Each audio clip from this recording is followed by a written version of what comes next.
Hello বন্ধুরা, welcome back to our YouTube channel lazy football আত্মাস। Manchester City has finally won the treble. আর এটা এটা আমাদের এই সিজনের শেষ রিভিউ, তো ইটস আ গ্র্যান্ড রিভিউ। তো এখানে আজকে আমাদের অনেকে নতুন রয়েছে। Sourav, lazy seven, hello. Real Madrid আর রোনাল্ডো সাপোর্টার, খুব বড় রিয়াল মাদ্রিদ আর রোনাল্ডো সাপোর্টার। অভি রয়েছে lazy ten, Messi Messi fan এবং বার্সেলোনা ফ্যান। আর বাকি আমরা দুজন তিনজন যে কালপ্রিট, আমাদেরকে সবাই চেনে, গৌরব, লেজি ইলেভেন আর আমি। তো ফাইনালি আমি প্রথমে গৌরবকে জিজ্ঞেস করি যে তোদের নয়েজি নেবার, ঠিক আছে, তোরা ভেবেছিলিস তোরা একাই জিতে থাকবি ট্রেবলটা, আর কেউ জিততে পারবে না, তো তোদের নেবারই জিতেছে, তোর কেমন লাগছে? খুবই খারাপ লাগছে। খুবই খারাপ লাগছে, এত ভালো খেললো একটা পুরো সিজনে।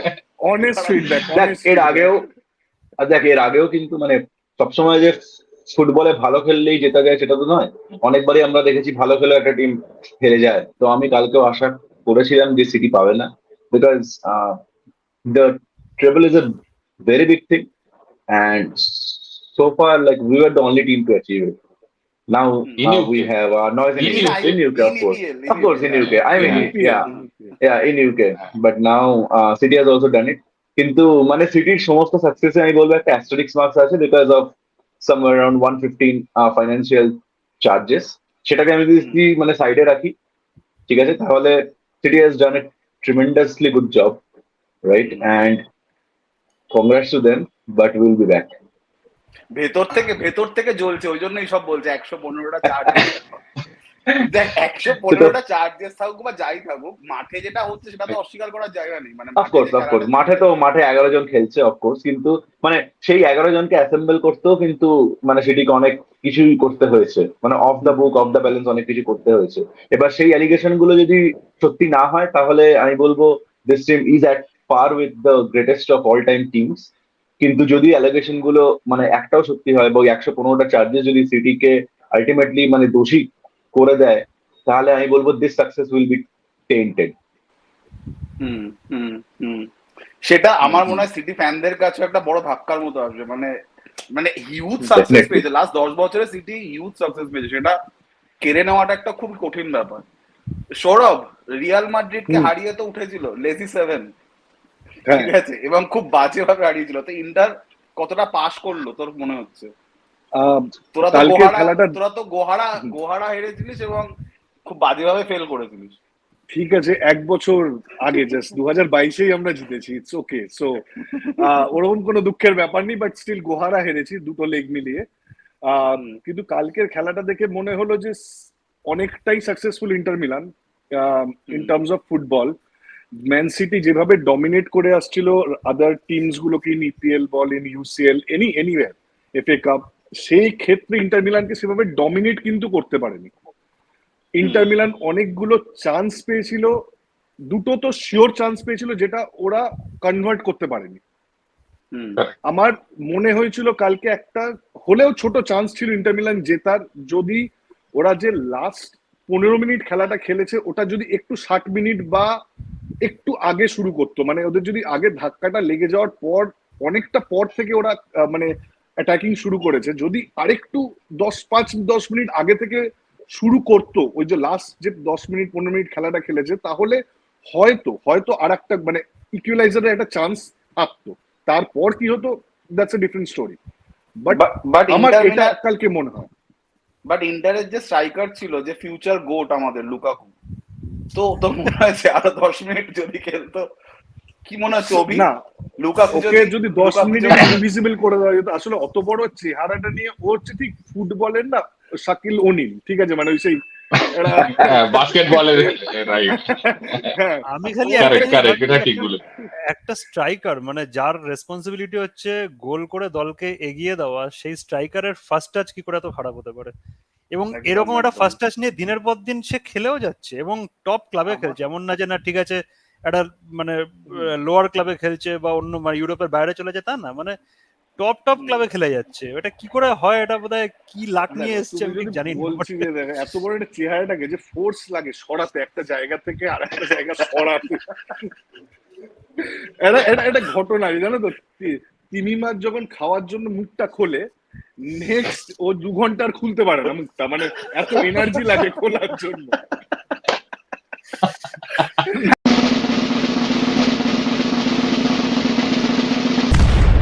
হ্যাঁ, বাট জোকস অ্যাপার্ট, মানে প্রথম হ্যাঁ, jokes ওটা আমি apart. ওটা আমি ধরছি না বিকজ অফ ডিমার্কোর ক্ষেত্রে ওটা মানে রিফ্লেক্স, মানে ওটা যে কোনো কারোর গায়ে লাগতে পারতো। বাট যেটা হ্যাঁ, সেকেন্ড চান্স Martinez. পেয়েছিল, হুম। যেটা সেকেন্ড চান্স পেয়েছিল, ওটা আমার মনে হয় পয়েন্ট ব্ল্যাঙ্ক রেঞ্জ থেকে তুমি যদি গোলকিপারের পায়ে হেড করো তাহলে আর কিছু বলার নেই। ইউসিএল ফাইনালের এটা কোনা দিয়ে ঢুকে আমার মনে হয়েছিল কালকে হতে পারতো 2-1 তো হতেই পারতো, মানে কালকে 1-1 হতেই আমি পারতো। মনে করি সিটি নট দ্যাট, মানে বেস্ট যেভাবে ডমিনেট করেছে বাকি খেলাগুলোতে, এই খেলায় ওইভাবে ওরা ডমিনেট করতে পারেনি। হুম। জাস্ট এখানে আমার একটা শট। হ্যাঁ তুই বল, এখানে মানে আমার তুই কি চাস হ্যাঁ লুকাকু, তুই তো কিছুদিন আগে বলছিস লুকাকুকে চেলসিতে ব্যাক করাও, আবার যথেষ্ট ভালো স্ট্রাইকার ও খেলতে পারে, তোর কি মনে হচ্ছে? হ্যাঁ মানে এখন আমরা তো ইন্টারও হাভার্টসকে রাখতে দেখে চাইছে না। আমরা হাভার্টসকে দেখে অভ্যস্ত স্ট্রাইকারে, ঠিক আছে? তো ভাই তাও ঠিক আছে, লুকাকুকে দেখতে চাই না আমি। না না মানে লুকাকুকে দেখতে আমি চাই। আমি একটা কথা বলতে চাই এই খেলা দেখে, যেটা আমার মনে হয়েছে, তুই যদি লাস্ট মানে নকআউট ফেজটা দেখিস এই বছর ইউসিএল এ, তাহলে দেখবি সিটির কিন্তু away performance is not that good, ঠিক আছে?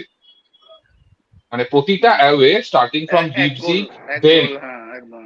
এক লিপজিগ, দেখা। যে কিনা খুব একটা স্ট্রং টিম নয়, then Bayern Munich definitely strong team, তারপরে রিয়াল মাদ্রিদ, ঠিক আছে? এরা কিন্তু মানে মানে অ্যাওয়ে ম্যাচে গিয়ে সিটি কিন্তু ড্রয় রেখে এসছে প্রতিটা ম্যাচ, হুম, ঠিক আছে? হুম, হুম। কিন্তু ওদের ডিসাইডিং ফ্যাক্টরটা হচ্ছে এটিহাদ, আমার যেটা মনে হয়েছে এই বছর অ্যাটলিস্ট।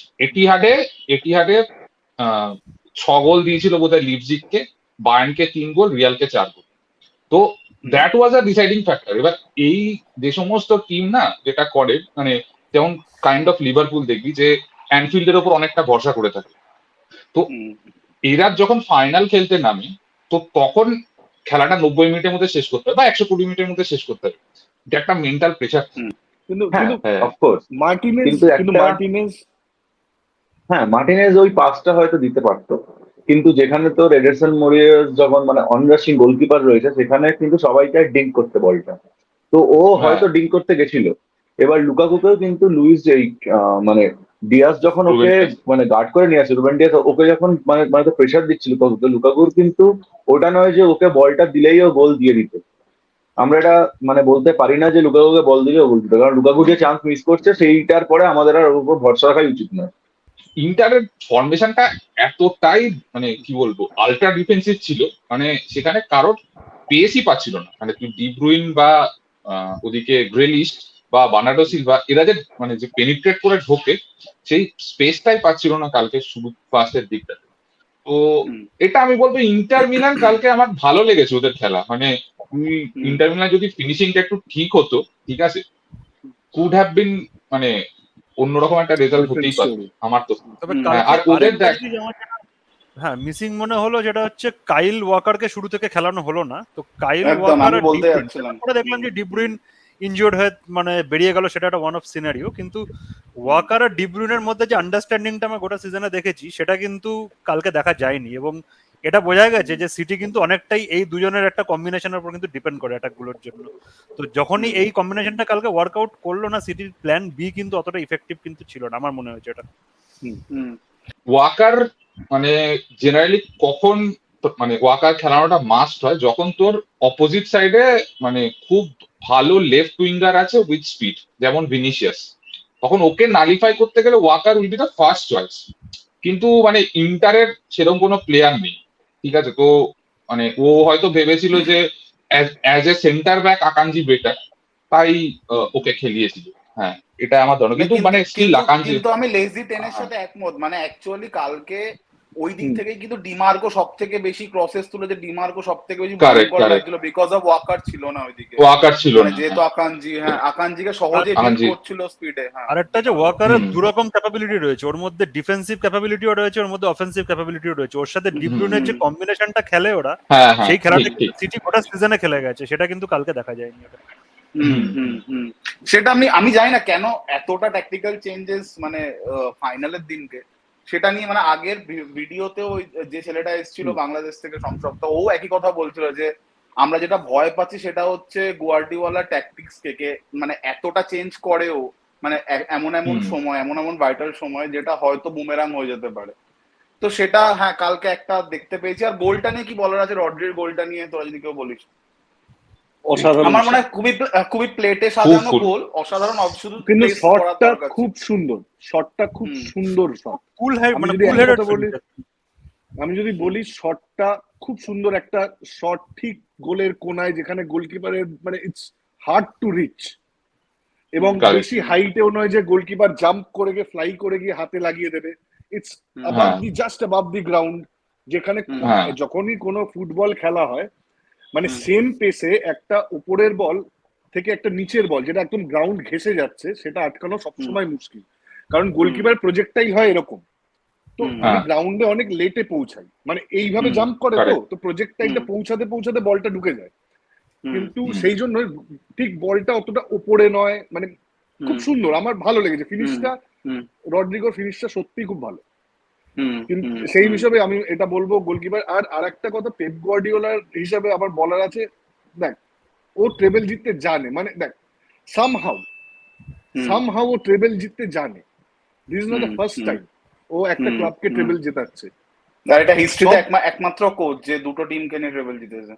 হ্যাঁ, ও একটা সামহাউ একটা ফর্মুলা, মেবি ও যে এক্সপেরিমেন্ট গুলো করে মেবি ও প্রেডিক্টেবল না হওয়ার জন্য করে, যে যাতে লোকে আমাকে প্রেডিক্ট করতে না পারে কি যে আমি একটা ফর্ম কিভাবে খেলছি বা কিভাবে খেলতে চলেছি। এই জিনিসটাকে ভাঙা, এই ট্যাবুটাকে ভাঙার জন্য হয়তো এত এক্সপেরিমেন্ট করে যে আই রিলি মানে যাতে আমি একদম আনপ্রেডিক্টেবল হয়ে যাই। আর একটা জিনিস হচ্ছে যেটা তোরা অনেক আগে বলেছিলিস যে হ্যাঁ আমি একটা ফারারি থাকলে ফারারি, ও জানে যে জিনিসটা কিভাবে ড্রাইভ করতে হয়, how to drive a organization, আর how to drive, how to win, সেই মান্ত্রাটা হয়তো সামহাউ ওর কাছে রয়েছে, যেটা অন্য কোনো কোচের কাছে আপাতত এখন নেই।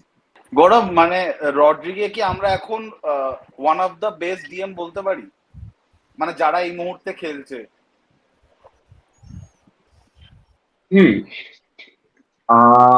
মেবি বা তৈরি আমার মনে হয় ফিউচার। হ্যাঁ, দেখ কালকের গোলটা রড্রি দিয়েছে, খুব সুন্দর গোল, নিঃসন্দেহে খুব ভালো গোল, কিন্তু মানে চ্যাম্পিয়ন্স লিগে তোকে জিততে গেলে তোর একটু লাক লাগে, ঠিক আছে? একটা তো চ্যাম্পিয়ন্স লাক অফকোর্স দরকার।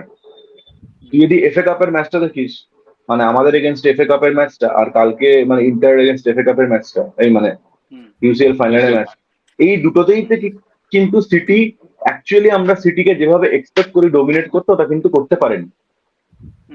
হ্যাঁ, ওরা বল পজিশন রেখেছে, বল সুন্দরভাবে ওরা পাসিং খেলে গেছে, কিন্তু মানে গোলের শট, একটা প্রপার শট যেখান থেকে আমাদের মনে হতে পারে হ্যাঁ এখান থেকে গোল হতে পারে, সেগুলো কিন্তু অনেক কম হয়েছে, এবং সেটার প্রভাব কিন্তু ওদের এক্সজি তে পড়ছে। তুই যদি এক্সজি দেখিস আমাদের ম্যাচটা, যেটা আমরা 2-0 হারলাম, সরি 2-1 হারলাম, সেটায় সিটির এক্সজি ছিল 0.8, এবং কালকের ম্যাচে সিটির এক্সজি মানে রয়েছে 0.4, সেখানে ইন্টার মিলানের এক্সজি 1.9। তো 1.9 এক্সজি থেকে একটা টিম কোনো গোল করতে পারছে না, আর 0.42 থেকে একটা টিম গোল করে যাচ্ছে, রাইট? তো it is obviously about being clinical, যেটা মানে ইন্টার মিলান পারেনি গোলের সামনে থেকে হোক বা ঠিকঠাক সময় পাস দেওয়া থেকে হোক, ওরা কিন্তু মানে হাফ চান্স গুলোকে বা হাফ চান্সের চেয়ে বেশি যে চান্স গুলো ছিল সেই চান্স গুলোকে ওরা কনভার্ট করতে পারেনি। আর সিটি এমন একটা চান্স কনভার্ট করেছে যেটা ওরা কোনো একটা ভাবে পেয়ে গেছে, সেটা মানে প্লেটে সাজানোই বলে থাকুক আর যাই বলিস, ও কিন্তু মানে রড্রিকে ওই পজিশনে থাকতে হয়েছে, ঠিক আছে? আর মানে রড্রিকে শটটাও মারতে হয়েছে। So I will not take anything from him, খুব ভালো গোল দিয়েছে, কিন্তু ওই গোলটাও হয়তো এদিক ওদিক ডিফ্লেক্ট হয়ে বেরোতে পারতো, তার জন্য ওই গোলটার এক্সজি খুব কম, রাইট? তো রড্রি নিঃসন্দেহে ভালো, মানে পেপের টিমে যে কোনো প্লেয়ার যখন খেলে, আমরা বুস্কেটস কে দেখেছি, রাইট? আমরা জাভি আলোনসোকে দেখেছি, আমরা লিভারপুলে যে প্লেয়ারটা এখন খেলছে পেপের আন্ডারে জাভি আলোনসো, ডিএম বলছে, ও হ্যাঁ ডিএম, আমরা ওখানে দেখেছি, আমরা এখানে তোর মানে ফার্নান্ডিনোকেও দেখেছি সিটিতে, আমরা এদিকে ম্যাটিচকেও দেখেছি। তো মানে সেই লেভেলে হয়তো এখনো আমার মনে হয় না রড্রি গেছে, কিন্তু পেপার সিস্টেমে হয়তো রড্রিকে ভালো লাগছে আমাদের। তো আমি এখনো হ্যাঁ, আমারও মানে খুব আমি বলবো সাদামাটা জুরি লেগেছিল। Still out. হ্যাঁ, হ্যাঁ। Jury still out. আমি বলবো রড্রি ডেফিনেটলি খুব ভালো প্লেয়ার, কিন্তু one of the greatest midfield right now আমার মনে হয় না সেটা এখনো। সরি। ওকে ওকে আমিও এগ্রি করি বিষয়।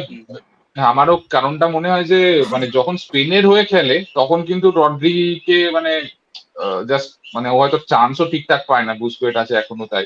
এই বাট আমার রড্রিকে তো খুব মানে সেন্ট্রাল ডিফেন্সে খেলানো হয়েছিল ওয়ার্ল্ড কাপে, সেন্ট্রাল ডিফেন্সে ওয়ার্ল্ড কাপে খেলা হয়েছিল। তো আমার মানে এখনো মাইলস টু গো। রড্রিকে বেস্ট মানে এই মুহূর্তে সময় এখনো আছে, মেবি হয়তো হবে 1-2 বছর পর।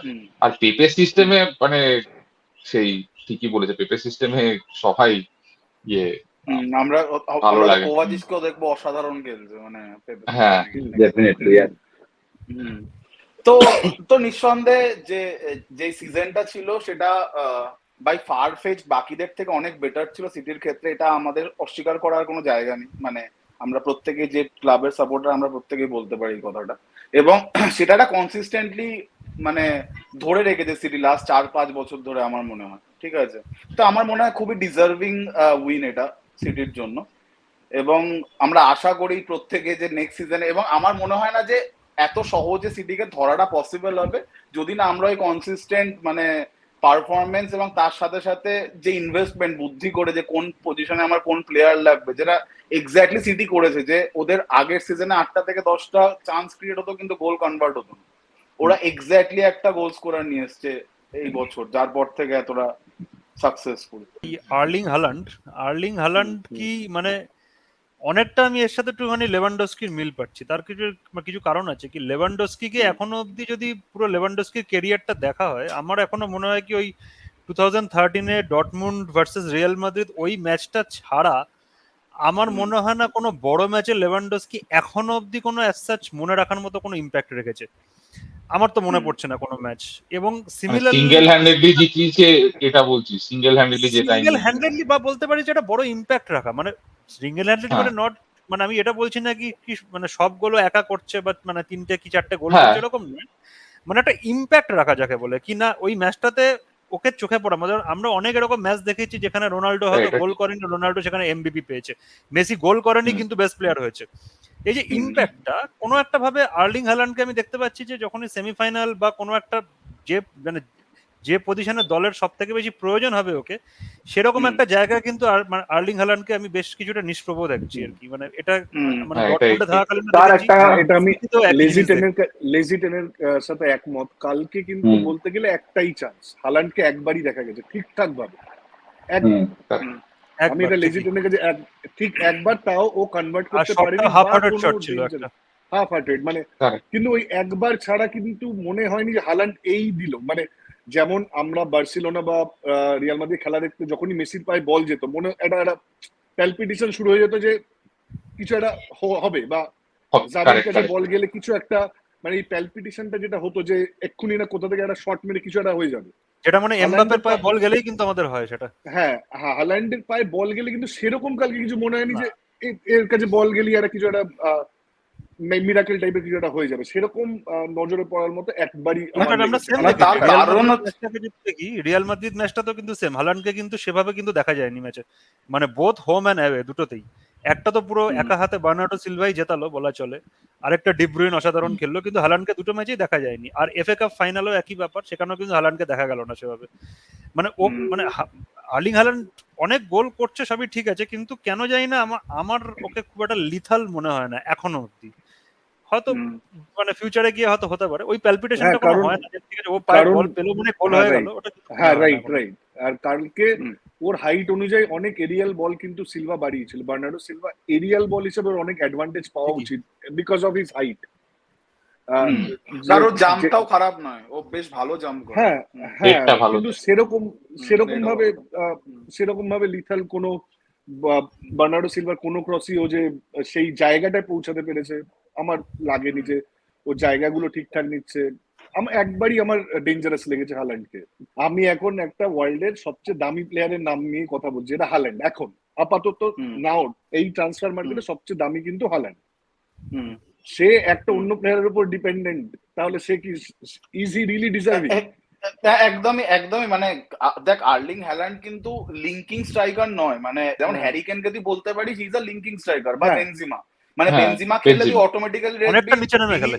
ভিনি জুনিয়র অটোমেটিক্যালি ভালো খেলছে, ঠিক আছে। হ্যাঁ কারেক্ট তো তো তো এইটা আমার মনে হয় হালান্ডের এটা একটা প্রবলেম, কেননা ও যতটা না গায়ের জোরে খেলে খুব কম মাথা ইউজ করে, রাদার গায়ের জোরটা বেশি ইউজ করে, যেটা আমার মনে হয় উল্টো হলেও আরো বেটার খেলতে পারবে, কেন গায়ের জোরটা ওর অলরেডি আছে, ঠিক আছে। ওটা ওর বাড়ানোর আর কিছু নেই, ওর যেটা বাড়ানো সেটা হচ্ছে মাথা, যে কিভাবে আমি আরো বেটার লিঙ্ক আপ করতে পারবো বাকি প্লেয়ারদের সাথে, আমার সেটা মনে হয়।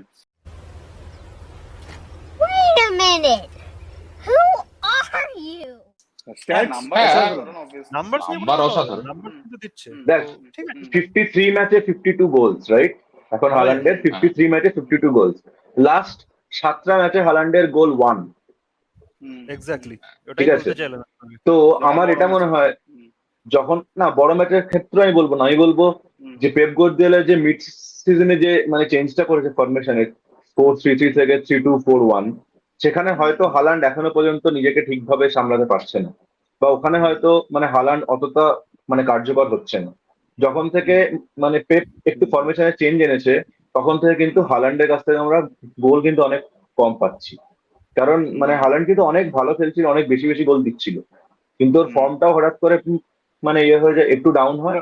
আর তারপর এই চেঞ্জ সিস্টেমে ও কিন্তু ওই বলটা পাচ্ছে না, যে বলটা মানে আগে ওকে কেভিন ডি ব্রুয়না বা গ্রিলিশ বাড়াতো, যেগুলো মানে বক্সের এন্ড থেকে জাস্ট বক্সের সামনে থেকে যে ল্যাটারাল পাস গুলো ও পেতো, সেগুলো কিন্তু এখন পাচ্ছে না। হালান্ডের গায়ের জোর মানে অসাধারণ, আর হালান্ড মানে হয়তো হাফ চান্স গুলোকেও কনভার্ট করে দেবে, কিন্তু সিটি যতক্ষণ না মানে মানে অ্যাকচুয়ালি সিটি সিস্টেমে, এটা পেপের সিস্টেম, যতক্ষণ না একটা গোলকে আমি একদম শিওর যেটা গোল হবে ততক্ষণ আমি শট নেবো না, বা আমি পাসও বাড়াবো না ফাইনাল থার্ডে, আমি কিন্তু বল নিয়ে সারাক্ষণ ঘুরে বেড়াবো, রাইট? তো আমার মনে হয় এই সিস্টেমে যেখানে মানে one shot one chance one গোল, সেখানে আমার মানে হালান্ডকে আমি হয়তো রাখতে পারি, কিন্তু একটা হাফ চান্স থেকে ক্রিয়েট করা, মানে মাঝমাঠ থেকে একটা বলকে টেনে নিয়ে যাওয়া, বা মানে উইং প্লে থেকে একটা বল বাড়িয়ে সেই বলটাকে রিসিভ করে মারা, আমি এখনো পর্যন্ত এই খেলাটা হালান্ডের মধ্যে দেখিনি। বিকজ অফ আমার মনে হয় এজ আ স্ট্রাইকার ও পোচার, ওকে চেষ্টা করা হচ্ছে লিঙ্কিং স্ট্রাইকার বানানোর, মানে ওকে পেপ চেষ্টা করছে তুমি লিঙ্ক আপ করো, কারণ পেপের সিস্টেমটাই তাই, তোমার নিচে নামতে হবে, বল নিতে হবে, তোমাকে তৈরি করতে হবে, সেটা হয়তো এক্ষেত্রে একটু সমস্যা করা হতে পারে। হ্যাঁ, এক্ষেত্রে আমার মনে হয় মানে রিয়েলের যে আরেকটা ব্যাকআপ স্ট্রাইকার, মানে রিয়েল সিটির যে আরেকজন ব্যাকআপ স্ট্রাইকার রয়েছে, আর্জেন্টিনার একজন স্ট্রাইকার অনেক বেটার। কেন কেন খেলাচ্ছে জুলিয়ান আলভারেজকে আলভারেজ। নামানোই হয় না, কেনই নামানো হচ্ছে? আলভারেজকে জানি না কেন নামানো হচ্ছে না। আলভারেজ কিন্তু অন্য যে কোনো টিমে ফার্স্ট ম্যাচ খেলবে, এক্স্যাক্টলি। একদম একদম মানে মানে আলভারেজ যে কোনো অন্য টিমে কিন্তু স্টার্টার। একদম আমাদেরই দরকার স্ট্রাইকার এই মুহূর্তে, মানে আলভারেজ আসলে যে কোনো দিন আমরা ওয়েলকাম করবো। হ্যাঁ হ্যাঁ, তুই কিছু লুকাকু বলছিস? লুকাকু is an আমার option। এটা মনে হয় সেটা কি আলভারেজ বেশি দিন সিটিতে থাকবে না, এটা আমার মনে হয়। এবার যদিও প্লেইং মিনিটস চাই, এবার যদিও গ্লোরি হান্টার হয় সেক্ষেত্রে ব্যাপারটা আলাদা, বাট যদি মিনিটস চায় তাহলে আমার মনে হয় না ও আর একটা সিজনের বেশি, মানে ঝামেলা তো হবে একটা, আমার মনে হচ্ছে। কারণ এই বা এরকম internally ক্যালিবার হচ্ছে একটা আমরা player, জানি না, হ্যাঁ এরকম হয়তো ক্যালিবার একটা internally প্লেয়ার হচ্ছে যে এখনো ওটা মিডিয়ার কাছে আসেনি, হয়তো ইন্টারনালি Exactly. হচ্ছে মিডিয়ায় আসেনি। কতদিন ওরকম ভাবে ওই 90 মিনিটে নেমে একটা স্ট্রাইকার 4 মিনিট করে খেলবে, তার তো ক্যারিয়ারটা ওখানেই শেষ হয়ে যাবে। ওই যে তার যে একটা গোল স্কোরিং যে এবিলিটিটা, সেটাই তো আস্তে আস্তে ক্ষয়ে যাবে। একদম একদম একদম, একদম। আমারও সেটা মনে হয়। ইভেন কেলভিন ফিলিপস তো খেলানো হচ্ছে না, মানে আমরা ওয়ার্ল্ড কাপে দেখেছিলাম কেলভিন ফিলিপসের মধ্যে একটা কিছু যে হতে পারে, তৈরি হতে পারে, খেলা ভালো সেন্ট্রাল মিডফিল্ডার তৈরি হতে পারে, বাট একদমই খেলেনি পুরো সিজনে, চেষ্টাই করালো না খেলানো। ধন্যবাদ। মানে সিটি ওদেরকে নিয়েছে হয়তো তার একটা কারণ এটাও হতে পারে যে মানে এনি মানে premier league team should have a minimum number of English players, তার জন্য সিটি ওকে নিয়ে রাখতে পারে। যেখানে মানে কালকে মানে সিটির টিমটা কিন্তু সম্পূর্ণভাবে পেপ গার্দিওলার অ্যাসেম্বলি।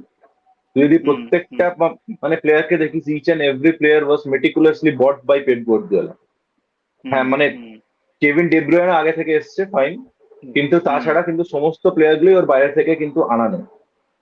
তো মানে আমি এখনো মনে করি he is a checkbook manager, right? কিন্তু মানে আমার মনে হয় যে সিটি মানে হ্যাঁ checkbook manager, I strongly disagree.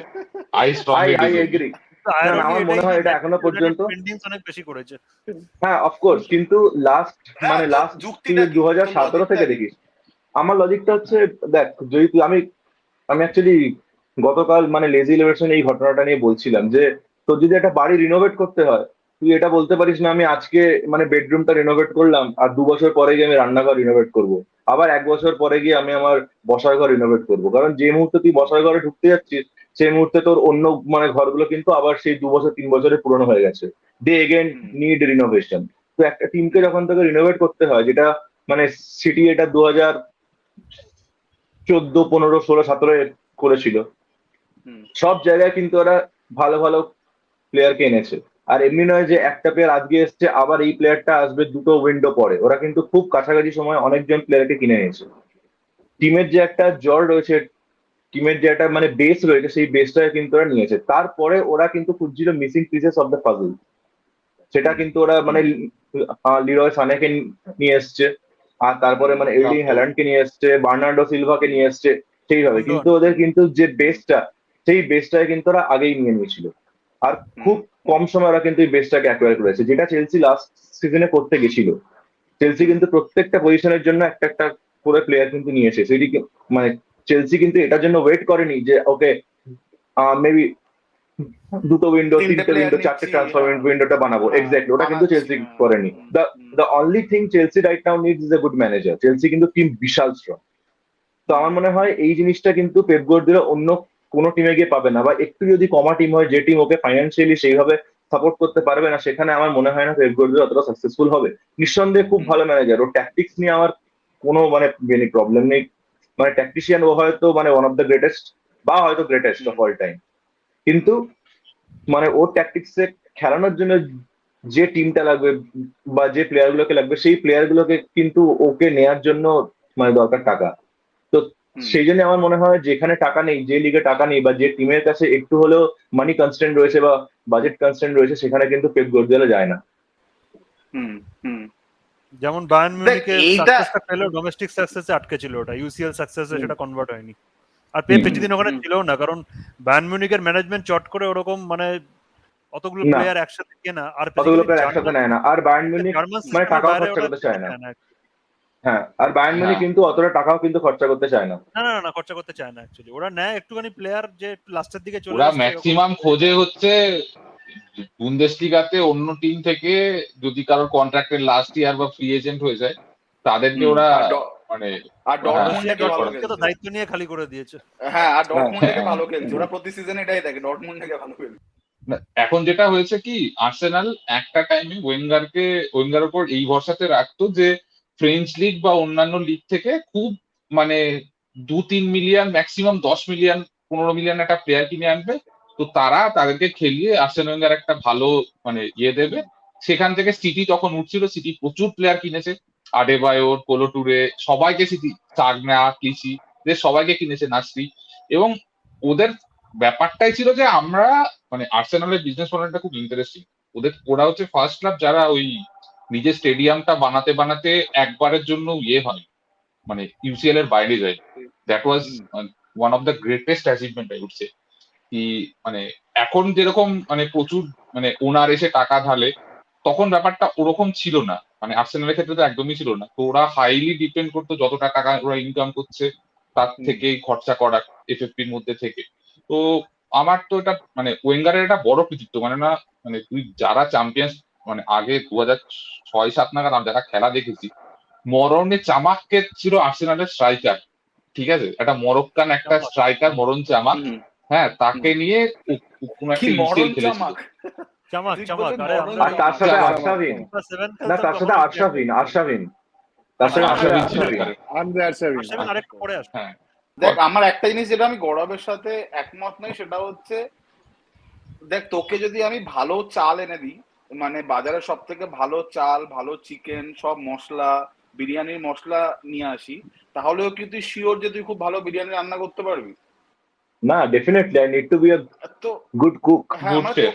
একদমই একদম। হ্যাঁ। তো আমার I এই need to be a জায়গা good থেকে cook. গোয়ার্ডিওয়ালাকে মনে হয় যে মানে না, আমি একদম অস্বীকার করছি না, না না না।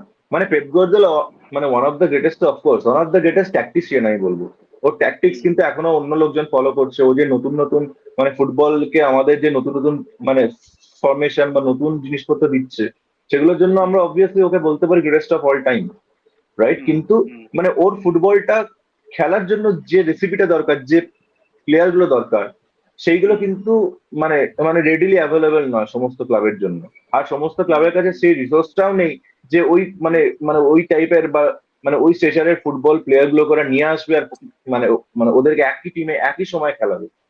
সেটা কিন্তু সব টিম পারবে না। হুম হুম না, সেটা মনে হয় বার্সেলোনার সাফল্যটা থেকেই হয়েছে, মানে বার্সেলোনার সময় ওই যে দেখ, বার্সেলোনায়, হ্যাঁ বার্সেলোনায় কিন্তু পেপ গার্দিওলার কাছে একটা চিট কোড ছিল, ঠিক আছে, সেটা হচ্ছে লিওনেল মেসি। তো না, মানে লিওনেল মেসি থাকলে জাভিও ছিল শুধু জাভি ছিল, জাভি ছিল, ইনিয়েস্টা ছিল, মেসি ছিল, দাভিড ভিয়া।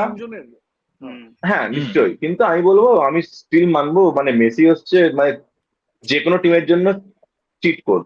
মেসি থাকা মানে তোর মানে একটা একটা একটা না একটা ভাবে মেসি কোনো না কোনো ভাবে একটা অ্যাসিস্ট দিয়ে বা একটা খুব ভালো একটা গোল দিয়ে তোর কিন্তু টিমকেও রাখবে ইকুয়েশন। তো মানে মেসি থাকলে আমার মনে হয় তোর পক্ষে জবটা খুব ইজিও হয়ে যায় অ্যাজ এ কোচ। তো মানে বার্সেলোনা অবভিয়াসলি ও খুব ভালো খেলিয়েছে। আমরা ইভেন বার্সেলোনার কাছে দুটো ফাইনাল হেরেওছি ওই টাইমে। সো ডেফিনেটলি মানে মানে একটা ফাইনাল আমরা হেরেছি 2011 আই থিঙ্ক। তো দুটো final হেরেছি। 9 আর 11 দুটো ফাইনাল, 9 আর 9 11। আর 11 দুটো ফাইনাল হেরেছি, রাইট। দুটো হেরেছি। আমরা 8-এ উঠেছিলাম, কারেক্ট। তো 9 আর 11 আমরা হারলাম দুটো ফাইনাল, কিন্তু মানে দুটো ফাইনালই কিন্তু আমরা কোনোভাবেই বার্সেলোনার কাছাকাছি ঘেঁচতে পারিনি। তো ট্যাকটিশিয়ান হিসাবে অবভিয়াসলি গার্দিওলা খুব ভালো ছিল, মেবি বেটার দেন মানে at that time maybe better then sir Alex. কারণ স্যার অ্যালেক্সের কাছে প্লেয়ারও ছিল না। আমরা জাস্ট রোনাল্ডোকে ছেড়েছি, আর আমরা রোনাল্ডোকে ছেড়ে আমরা মানে নিয়ে এসেছি ভ্যালেন্সিয়াকে। তো দেয়ার্স দ্য ডিফারেন্স। তারপরে লিগ এখন জিতেছিল যদি তো। সিটি, তারপরে হ্যাঁ তারপর অফকোর্স লিগ জিতেছিল 2012-13 পরে। কিন্তু মানে ইনিশিয়াল মানে পুরো খেলাটা আমার এখনো মনে আছে। ইনিশিয়াল 15 মিনিটস মানে ভ্যান্ডারসার কিন্তু জাস্ট বসেছিল, মানে ইনিশিয়াল 15 মিনিটস ম্যানচেস্টার ইউনাইটেডই খেলছিল। হঠাৎ করে 15 মিনিটসের পরে কিন্তু বার্সেলোনা খেলাটা ধরলো। মানে এটা কিন্তু এটা আমি 2009-এরটা বলছি। 11টা যেমন না, 11টা আমি গৌরবের সাথে একমত যে একদম ওটাতে কিছু কাছে করার ঘেঁচতে নেই পারেনি। মেসি। 9টা কিন্তু সেই জিনিসটা হয়নি। 9-এ কিন্তু খেলায় আপ ডাউন কিন্তু হয়েছে। হয়তো মানছি আমি পার্সেন্টেজে সেখানে ডিফারেন্স থাকতে পারে, কিন্তু 9-এ কিন্তু আপ না, ডাউন 9-এ কিন্তু আপ ডাউন হয়েছে। 9-এ বার্সেলোনার ফুল স্কোয়াডও ছিল না, আই গেস। তোর ড্যানি আলভেস ছিল না, মানে ড্যানি আলভেস ফাইনাল খেলেনি। ড্যানি আলভেস ফাইনাল খেলেনি তো, ইয়ায়া টুরেকে সেন্টার ব্যাক খেলাতে হয়েছিল, পিউলকে রাইট ব্যাক। তো ওই জিনিসটা ওই খেলাটাতে আপ ঠিক ডাউন আছে। হয়েছিল। ওটাতে দুটো গোল পেয়ে গেছিল, তার মধ্যে একটা গোল তো মানে যেটা স্যামুয়েল ইটো যে গোলটা করেছিল ওটা কাইন্ড অফ একটা সোলো গোল ছিল। আর মেসিকে সত্যি কথা বলতে হেড দিয়ে কভার গোল করতে দেখেছি, আমার নিজেরও মনে হয়তো হাতে গুনে বলতে পারবো। তৈরি হলো না জাভি, ইনিয়েস্তা, মেসি, ওই যে একটা ত্রিভুজ ট্রায়াঙ্গেল তৈরি হলো। ওটা তৈরি করতেও তো সময় লাগে একটা কোচের, মানে ওটাকে আন্ডারস্ট্যান্ড করা, ওটাকে একটা জিনিস তৈরি করা। ওই যে একটা সময় বল কি পেলে বার্সেলোনার এরা যে খেলা দেখে লোকে বলতো যে প্রত্যেকটা প্লেয়ারের হাতে পেছনেও দুটো করে চোখ আছে হয়তো, মানে সবাই জানে যে কে কি মানে করবে। এটা মানে ডেঞ্জারাস ব্যাপার লোক ছিল এটা। সবার আর শুধু এই তিনজন নয়, শুধু জাভি, মেসি আর ইনিয়েস্তা নয়, তার সঙ্গে ওখানে অ্যালেক্সিস স্যাnchez রয়েছে, পেড্রো রয়েছে, ডেভিড ভিলা রয়েছে, ডেভিড ঠিক আছে। ভিলা তো রয়েছে, বুস্কেটস রয়েছে, ডেভিড ভিলা রয়েছে, আসল বুস্কেটস, হ্যাঁ, পিউল, তো পুয়োল রয়েছে, তারপরে জেরার্ড পিকে রয়েছে। তো মানে মানে ওদের টিমটা কিন্তু বিশাল ছিল। এগেন দ্যাট টিম, মানে ওই টিম থেকে, হ্যাঁ আমার তো মনে হয় that Barcelona team was better than this particular city team. যদিও মানে মানে এরা ট্রেবেল জিতেছে মানে এই সিটি টিমটা, to be honest, to be very honest, এটা মানে পেপের মানে আন্ডারে খেলা বেস্ট টিম তো নয়। এবং মানে তুই যদি মানে বিভিন্ন ট্রেবেল উইনারের খেলা করিস তাহলে প্রবাবলি এরা জিতবে না, ঠিক আছে। মানে এর থেকে অনেক অনেক স্ট্রং স্কোয়াড আমি পার্সোনালি দেখেছি। যেমন এসি মিলান যেবার জিতেছিল ইউসিএল, তো দেওয়ার ভেরি মানে কাকা যেবার ব্যালন ডিওর পায়, ওই স্কোয়াডটা খুব স্ট্রং ছিল। ইভেন তোর আমি বলবো এমএসএন এর যে স্কোয়াডটা লুইস এনরিকে যেবার জেতে, that squad also far better. Real Madrid যখন এই বিতর্কটা এক্স্যাক্টলি থাক, যে গুয়ার্ডিওয়ালাকে আমরা যদি খারাপ চাল আর চিকেন দিই তাহলে কি ভালো বিরিয়ানি রান্না করতে পারবে? প্লিজ আমাদের কমেন্টে এটা আপনারা জানান যে পারবে কিনা, এবং কেন গুয়ার্ডিওয়ালা এরকম একটা জায়গা থেকে শুরু করলো না। মানে আমার মনে হয় চেলসি তো এখন আসতে পারে, মানে হাবিবি কাম টু চেলসি। মানে আমরা যে খারাপ অবস্থায় রয়েছি, আমরা দেখতে চাই গুয়ার্ডিওয়ালা এখান থেকে আমাদের কোন জায়গায় নিয়ে যায়। আমারও সেটা মনে হয় যে গুয়ার্দিওলা তো সব পেয়ে গেছে, এবার একটা নতুন কিছু একটা এক্সপ্লোর করুন। না মানে না না না আইটিসি শেফকে তুমি দাদা বৌদি দেশে রান্না করতে বলো? নিজের একটা সেই জায়গা ধরে রাখবেই। কিন্তু আমার মনে হয় কি সিটি থেকে Chelsea wouldn't be a bad choice at all. মানে একেবারে মানে লেভেল ডাউন হচ্ছে তা না, কারণ সিটি যখন শুরু করেছিল সিটি কিন্তু কোনো ধারে পাশেও ছিল না, সেটা সবাই জানে। আর চেলসিও ইনফ্যাক্ট রীতিমতো ভালো প্লেয়ার কেনাবেচা করেছে। আর আমার মনে হয় কি ওর যে টিম তৈরি করার জন্য যে ফাইন্যান্সটা দরকার সেটা চেলসি ওকে দিতে পারে। তো এবার পেপ ওর next গার্দিওলার target নেক্সট টার্গেট হবে ওয়ার্ল্ড কাপ। ওর ওয়ার্ল্ড কাপ হবে, World স্পেন স্কোয়াডের সঙ্গে ওয়ার্ল্ড কাপ। already- হতে পারে। না, already স্পেন World হবে Cup- না। হতে পারে। ব্রাজিল হ্যাঁ, স্পেন হবে না বিকজ ও ক্যাটালোনিয়া আর স্পেন হ্যাঁ, মানে হ্যাঁ, দুটোর মধ্যে রিফট correct, আছে, ওটাও মোস্টলি একটা ওটা রয়েছে। হবে না। আমার মনে হয় ওর জন্য রিয়েলি গুড অপশন, আর আমার সেটা মনে হয় হবেও, গ্যারেথ সাউথগেট যাওয়ার পরে পেপ গার্দিওলা ইংল্যান্ডের কোচ হবে, হাই চান্সেস আছে। এটা বা high- ব্রাজিল, এটা high বা chances ব্রাজিল। ভাই ভাই অলরেডি তো ওয়ার্ল্ড কাপের পরে ব্রাজিলের ম্যানেজমেন্ট কন্ট্যাক্ট 66 করেছিল, ওর পরে সাথে যেটা কন্ট্যাক্ট হচ্ছে করেছে, একবার। মরিনোর সাথেও করেছে। 66 পরে আমরা যদি আবার পেপ গার্দিওলাকে পেয়ে জিতি, তাহলে আমার হ্যাঁ, পক্ষ থেকে একটা দাদা বৌদির বিরিয়ানি তোর জন্য। সবাইকে এটা প্লিজ আমাদের কমেন্টে লিখে জানান আপনারা যে কি হতে পারে পেপ গার্দিওলার ভবিষ্যৎ, ঠিক আছে, মানে কোন জায়গায় গেলে আরো বেটার করতে হবে, ইংল্যান্ডে আসলে করতে পারবে কিনা, প্লিজ জানান। আর আমাদের লাইক করুন, শেয়ার করুন, সাবস্ক্রাইব করুন। তো এই ছিল আমাদের আজকে প্রিভিউ নয়, আমাদের লাস্ট এই সিজনের রিভিউ। তো আমরা হোপফুল যে পরের সিজনে আমরা আবার বাউন্স ব্যাক করবো এবং সিটিকে পারফেক্টলি চ্যালেঞ্জ দিতে পারবো। He said one day you'll leave this world behind.